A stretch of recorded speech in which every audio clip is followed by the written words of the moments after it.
चालू हो गया है।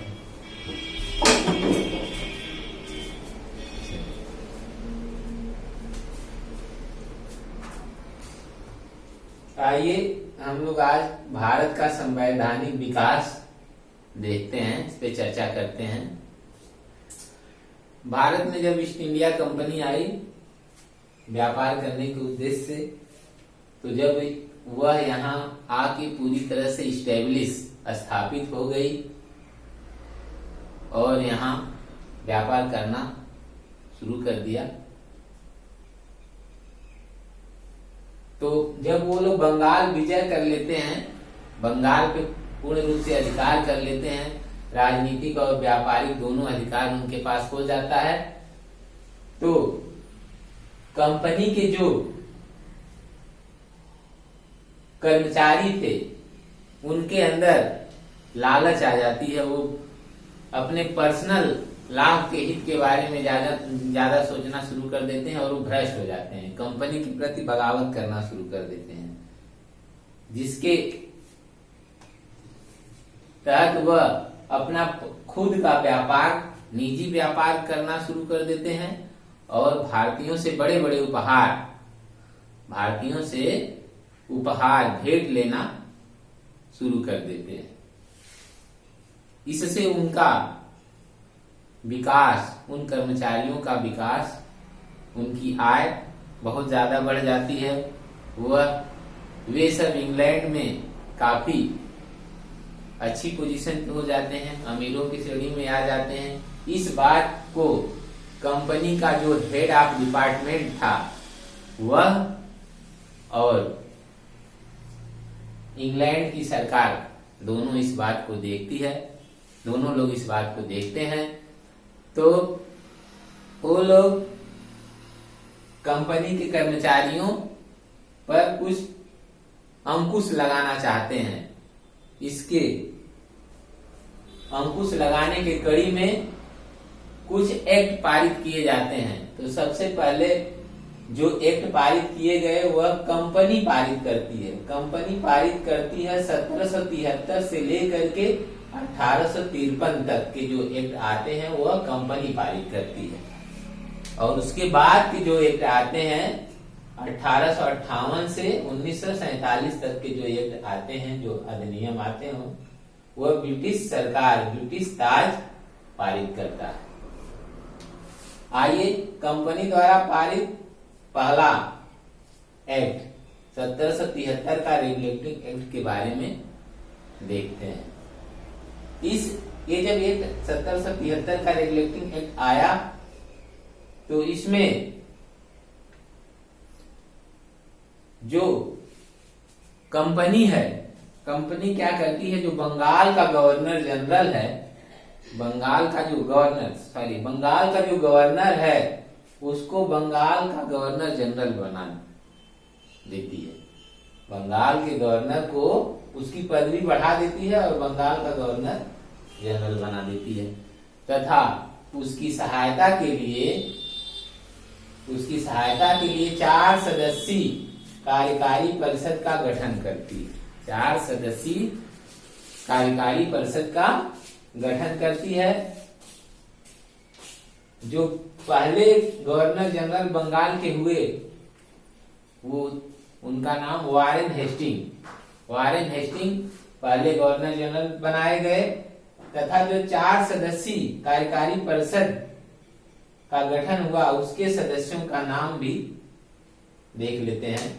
पहला जो सदस्य थे उनका नाम है क्लेवरिंग और दूसरे सदस्य का नाम है मानसल और तीसरे का नाम है बरबैल और चौथे हैं फिलिप फ्रांसिस। अब ये जो परिषद, गवर्नर जनरल सहित जो परिषद बनी, इसके प्रत्येक जो सदस्य हैं इनका कार्यकाल 5 साल के लिए था। ये 5 साल के लिए नियुक्त होते थे और इनको कुछ अधिकार दिया गया। वो अधिकार देखते हैं। जो बंगाल का जो फोर्ट विलियम प्रेसिडेंसी थी उस प्रेसिडेंसी के सैनिक और असैनिक शासन का अधिकार दिया गया। बंगाल का जो गवर्नर जनरल है और उसकी जो परिषद है उसे अधिकार बंगाल के फोर्ट विलियम प्रेसिडेंसी के सैनिक व असैनिक शासन का अधिकार सौंपा गया तथा कुछ विशेष मामलों में मद्रास और मुंबई की प्रेसिडेंसियों का अधीक्षण या देख रेख करने का अधिकार दिया गया। अर्थात मद्रास और मुंबई के जो गवर्नर थे उनको बंगाल के गवर्नर जनरल के अधीन कर दिया गया।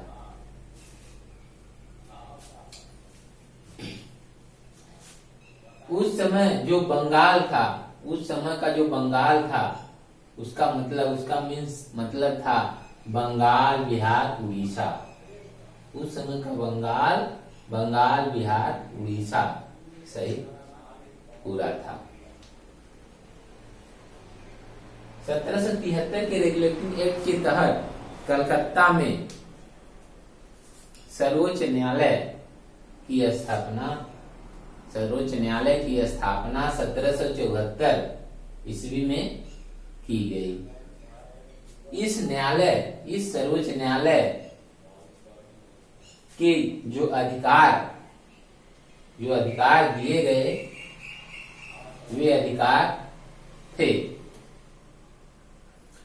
दीवानी, फौजदारी, जल सेना एवं धार्मिक मामलों के साथ कंपनी तथा सम्राट की सेवा में लगे व्यक्तियों के खिलाफ मामलों की सुनवाई करने का अधिकार इस सर्वोच्च न्यायालय को दिया गया।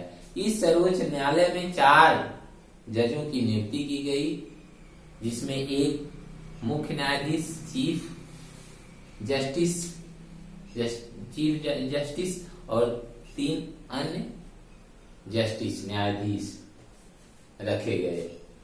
जो उस समय के जो मुख्य न्यायाधीश थे उनका नाम इलीजा इम्पे था तथा जो अन्य 3 न्यायाधीश थे उनका नाम स्टीफन सीजर ले मैस्त्रे और दूसरे वाले थे जॉन हाइड और तीसरे थे रॉबर्ट चेम्बर्स। ये 3 जज थे, स्टीफन सीजर ले मैस्त्रे, जॉन हाइड और रॉबर्ट चेम्बर्स।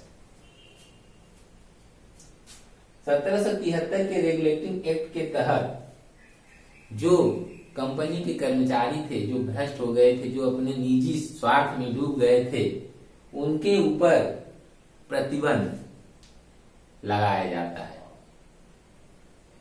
उनके ऊपर कैसा प्रतिबंध लगाया गया? कंपनी के जो कर्मचारी थे उनको निजी व्यापार करने पर रोक लगा दी गई तथा भारतीयों से उपहार लेने पर भी रोक लगा दी गई।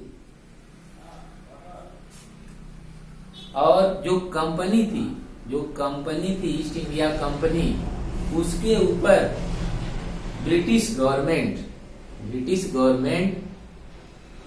ने भी नियंत्रण पाने के लिए, ब्रिटिश गवर्नमेंट कंपनी के ऊपर नियंत्रण पाने के लिए एक court of director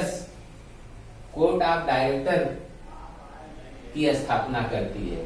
court of director के माध्यम से ब्रिटिश सरकार कंपनी पर नियंत्रण स्थापित करने का प्रयास करती है। ये कोर्ट ऑफ डायरेक्टर जो थे, ये 24 डायरेक्टरों का एक बोर्ड था, एक समूह था। इन 24 डायरेक्टरों की नियुक्ति 4 वर्षों के लिए होती थी और जो 24 डायरेक्टर थे उसका 1/4 डायरेक्टर हर वर्ष रिटायरमेंट लेते थे और उनके जगह नए डायरेक्टरों की नियुक्ति होती थी। इन डायरेक्टरों की नियुक्ति कौन करता था? इन डायरेक्टरों को कौन चुनता था?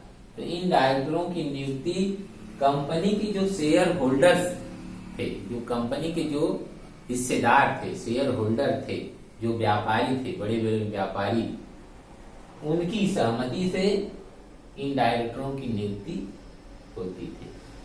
कोर्ट ऑफ डायरेक्टर्स जो सीडी था, कोर्ट ऑफ डायरेक्टर जो थे, उनका कार्य, प्रशासनिक कार्य उन्हें सौंपा गया था। एडमिनिस्ट्रेशन का जो कार्य उनको सौंपा गया था।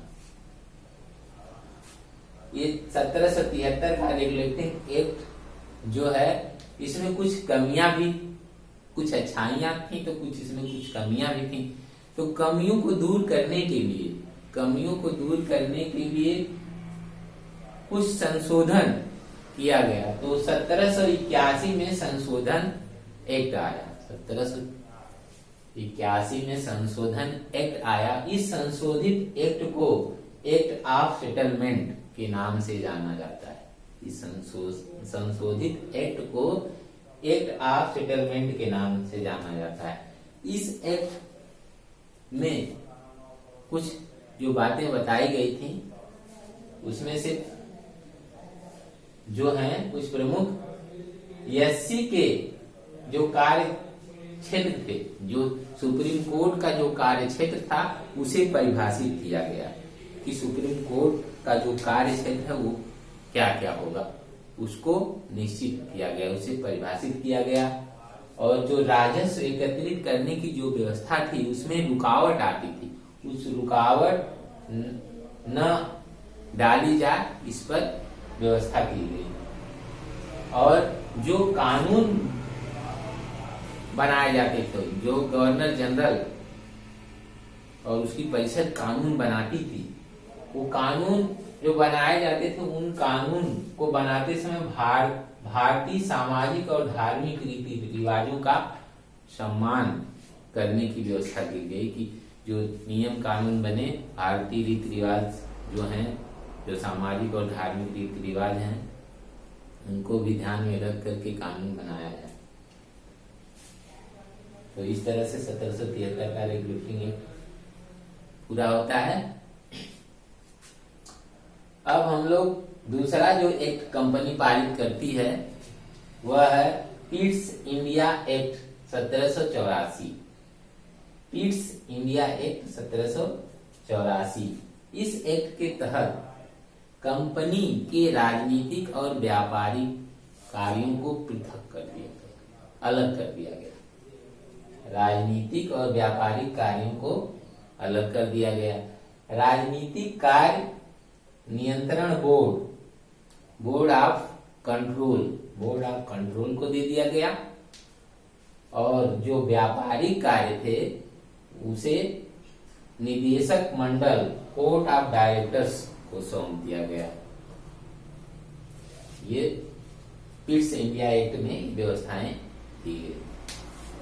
अब तीसरा अधिनियम जो कंपनी द्वारा पारित हुआ, 1786 का अधिनियम। 1786 का अधिनियम। इस अधिनियम में गवर्नर जनरल को प्रधान सेनापति का अधिकार मिल गया। प्रधान सेनापति का अधिकार मिल गया, और इसको एक दूसरा अधिकार मिला, जो गवर्नर जनरल की जो परिषद थी, कार्यकारी परिषद, उसका जो निर्णय होता था, जो वह परिषद किसी मामले में जिस निर्णय पर पहुंचती थी, उस निर्णय को गवर्नर जनरल लागू भी कर सकता था और निरस्त भी कर सकता था। इसका भी अधिकार गवर्नर जनरल को मिल गया। ये दोनों अधिकार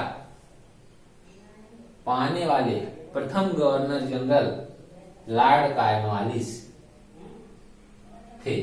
लॉर्ड कॉर्नवालिस थे, यानी ये दोनों अधिकार सर्वप्रथम लॉर्ड कॉर्नवालिस को मिला। अब 1793 का चार्टर एक्ट कंपनी पारित करती है। 1793 का चार्टर एक्ट। इस एक्ट के द्वारा कंपनी के अधिकारों को, कंपनी के जो अधिकार मिले थे, कंपनी के जो अधिकार मिले थे, उन अधिकारों को 20 वर्ष के लिए बढ़ा दिया गया। 20 वर्ष के लिए बढ़ा दिया गया। जब कंपनी की जो अधिकार है वो 20-20 वर्ष के बाद बढ़ा दिए जा रहे थे। उसी कड़ी में पुनः 1793 के चार्टर एक्ट के माध्यम से कंपनी के अधिकारों को 20 वर्ष के लिए बढ़ा दिया जाता है। अब पांचवा जो एक्ट आता है 1813 का चार्टर एक्ट। कंपनी पारित करती है 1813 का चार्टर एक्ट। इस एक्ट के तहत क्या होता है, कंपनी के भारतीय व्यापार के एकाधिकार को समाप्त कर दिया गया। कंपनी का जो भारतीय व्यापार पे एकाधिकार था उसे समाप्त कर दिया गया, परंतु चीन के साथ व्यापार तथा चाय के व्यापार पर कंपनी का एकाधिकार बना रहा।